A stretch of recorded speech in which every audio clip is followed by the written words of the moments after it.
புதுக்கோட்டை இலுப்பூரில் மணல் கடத்தலை தடுக்க முயன்ற கோட்டாட்சியரை கொலை செய்ய முயன்றதற்கு அதிமுக பொதுச் செயலாளர் எடப்பாடி கே பழனிசாமி கடும் கண்டனம் தெரிவித்துள்ளார்.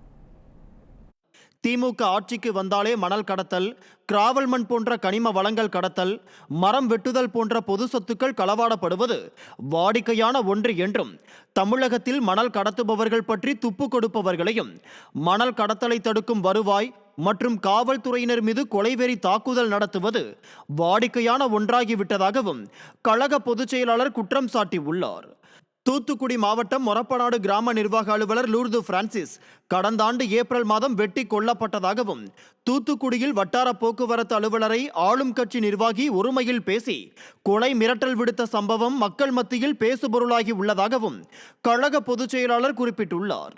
தமிழகம் முழுவதும் இதுபோல் பல்வேறு சம்பவங்கள் நடைபெறுவதும், ஆனால் இந்த ஆட்சியாளர்கள் எந்த நடவடிக்கையும் எடுக்காமல் கை கட்டி வேடிக்கை பார்ப்பது வெட்கக்கேடானது எனவும் அவர் தெரிவித்துள்ளார்.